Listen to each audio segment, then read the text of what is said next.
Assalamualaikum warahmatullahi wabarakatuh.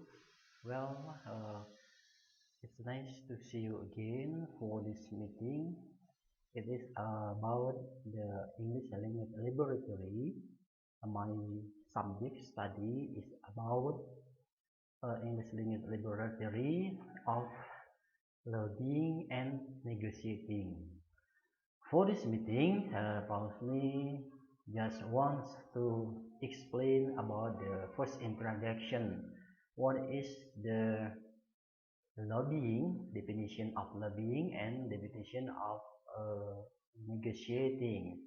And then after that, at glance, Pausni wants to explain about the definitions. After that, you are going to watch the example, the practical of the movie about lobbying and negotiating clearly. I wish that all of you can understand about this material, and then I hope that you are very healthy, and please enjoy, please watch, listen carefully, watch carefully of this material of our subject study about lobbying and negotiating. Okay, watch right now. Alright, from this slide, Pausne wants to explain what is the difference of lobbying and negotiating. Here, lobbying and negotiating. Well, what is lobbying? Lobbying is the activity of trying to persuade someone in authority, usually an elected member of a government, to support law or rules that give your organization or industry an advantage. From these explanations, we can understand that lobbying adalah, ya dalam bahasa Indonesia itu lobby, melobi, adalah aktivitas yang berusaha mencoba untuk mendesak seseorang dengan suatu power atau kekuasaan. Biasanya ya, seorang anggota yang dipilih dalam suatu pemerintahan untuk mendukung hukum dan aturan yang berlaku, sehingga organisasi yang dipimpinnya itu atau industri yang dipimpinnya itu akan memiliki suatu keuntungan dari adanya aturan, dengan adanya usaha untuk melobi tersebut kepada seseorang. Well, nah di sini lebih kepada how to influence the people or person that they are able to understand the explanation that we have given to him or her. So there is a big deal, and then one to another they can the same advantage. Nah, kesimpulannya di sini, jadi melobi adalah usaha seseorang untuk meyakinkan lawan bicaranya dengan argumen-argumen yang diberikan. Nah, kalau di sini berserta aturan-aturan kesepakatan kerjasama agar kedua belah pihak memiliki keuntungan. Well, we go to negotiation. What is negotiation? Negotiation is a method by which people settle differences. It is a process by which compromise or agreement is reached while avoiding argument and dispute. In any disagreement, individuals understandably aim to achieve the best possible outcome for their position, or perhaps an organization they represent. However, the principle of fairness, seeking mutual benefit, and maintaining a relationship are the key to a successful outcome. Nah, di sini negotiations itulah adalah metode, ya, cara.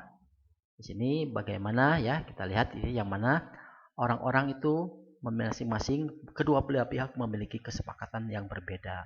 Tapi di sini terjadi kesepakatan untuk menghindari, ya, menghindari argumen atau alasan-alasan yang merugikan kedua belah pihak, sehingga masing-masing pihak mereka bisa paham satu sama lain, dan biasanya masing-masing pihak itu diwakilkan oleh seseorang yang ditugaskan sebagai negotiator. Oke, pada prinsipnya kedua belah pihak mencapai kesepakatan dan akan mendapat keuntungan secara rata, ya. Oke, itu the difference of the lobbying and negotiation. Kalau lobbying, ya, itu it's not very difficult, but negotiation is very difficult. But lobbying and negotiation is different definition. Well, to understand clearly, you have to watch the practical of the definition, negotiation, and lobbying. Watch right now.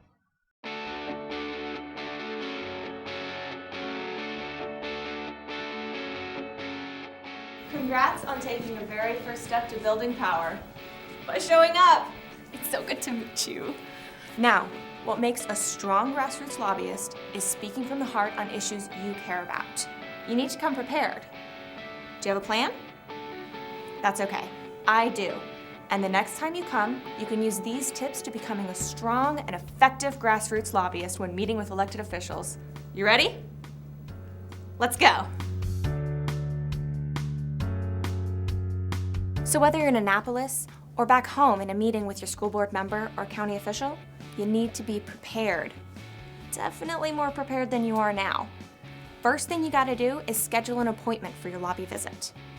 Lucky for you, I took care of that a few weeks ago by calling the legislative office and asking for a scheduled appointment. Now, you can get lucky if you drop in, but if you really want some quality time with your elected official, you should call 1 to 2 weeks in advance. Homework time!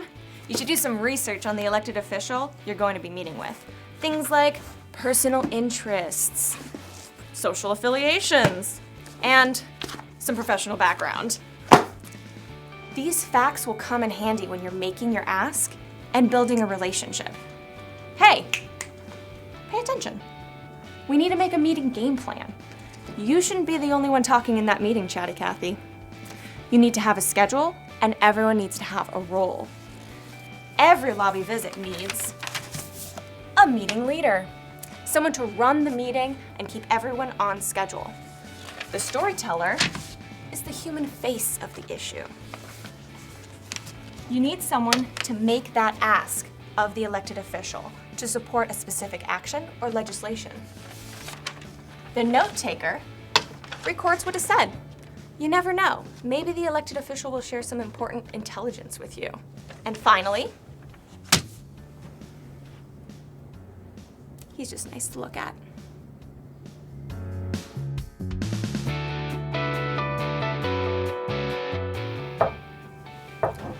Finally, did you get lost? Come on in, have a seat. You might not have a lot of time with the elected official, so it's critical that your thoughts are organized. Get there early. 2-minute introductions. Have everyone introduce themselves, where they work, and where they're from, especially if they're constituents. Have your meeting leader give a 2-minute overview about the issue. Bust out that personal story for a few minutes. Talk about how the issue has affected your school and your life. Materials! Have your meeting leader pass them out. Newspaper clippings, fact sheets, petitions, everything you can collect about the issue. The most important thing about the meeting is the ask. Give your pitch person enough time to be assertive and ask the elected official for her support on the issue or legislative bill number. If she doesn't commit or gives a vague answer, get to the bottom of it. See if there's anything you can do to get her support. Finally, Have the meeting leader summarize the whole meeting, get the next steps, and thank her for her time.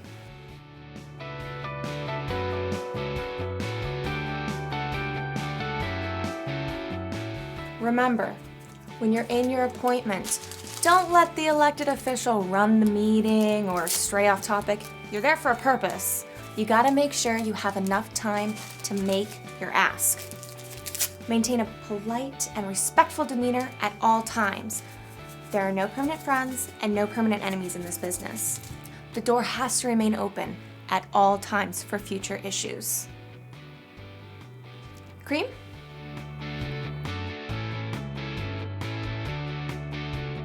Follow-up is key. Clarify in the meeting who's going to follow up and when, and if there's any other information that the elected official might need. And share all of this with the association staff and leaders so they can help you with the follow-up. Don't forget the thank you. If you really want to be a good grassroots lobbyist, a handwritten note is the way to go. It's all about making a lasting impression. You got it? Great. Looks like you took some awesome notes. Now go build some power for your students and your profession. When navigating a new job opportunity, sometimes the hardest part about negotiation is getting that conversation started.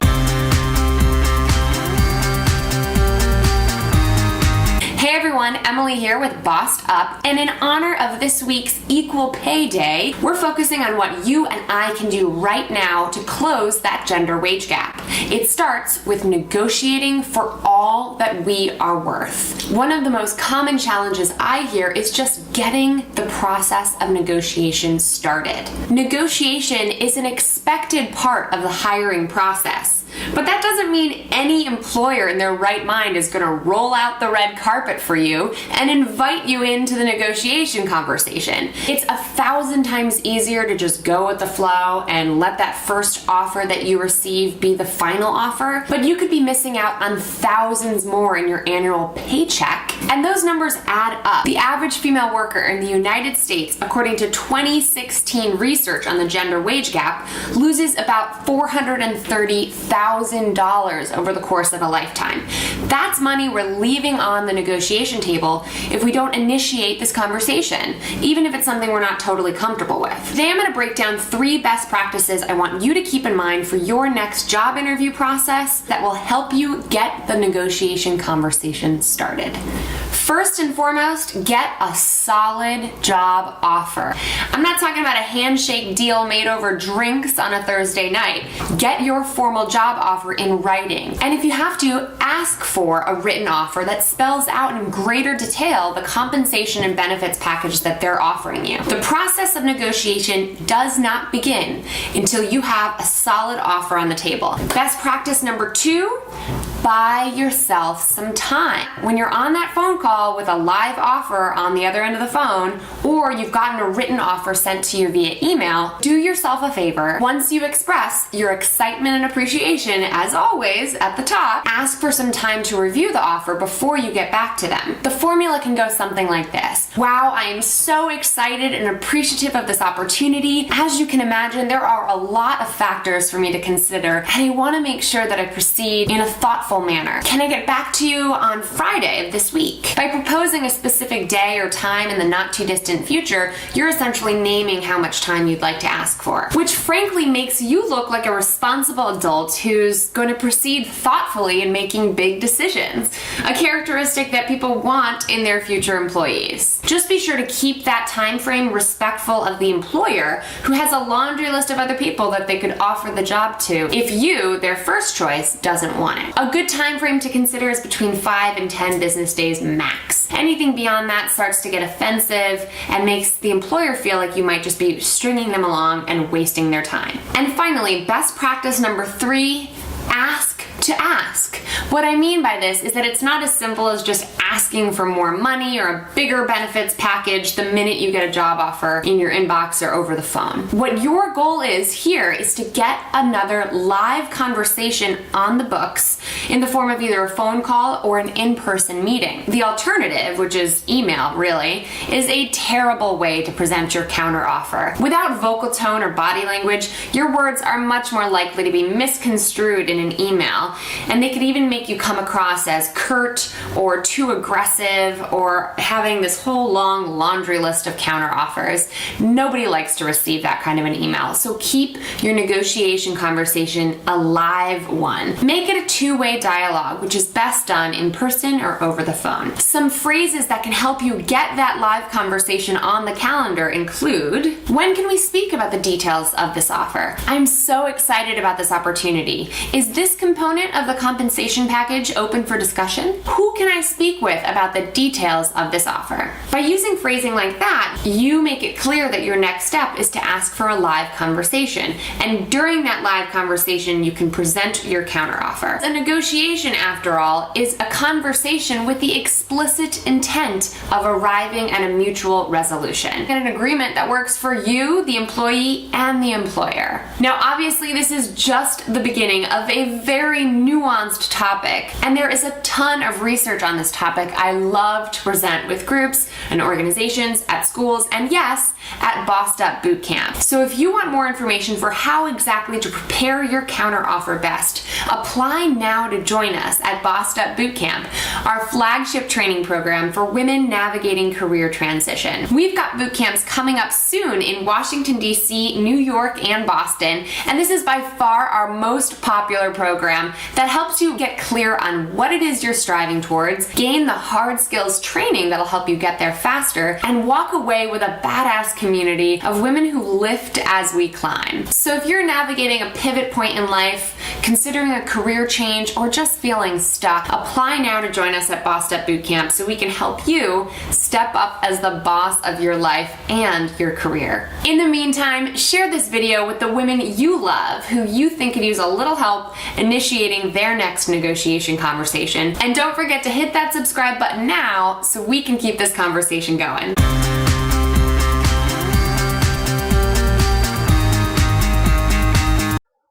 Alright, I hope that you can understand the sequences of the information, the video of the lobbying and negotiating from the foreigner here. If you understand for this meeting, for this video, well, give the comment from this link, and then please give your suggestions or recommendation for this meeting. Okay, don't forget to give thumb like with this movie. Thank you very much. Assalamualaikum warahmatullahi wabarakatuh.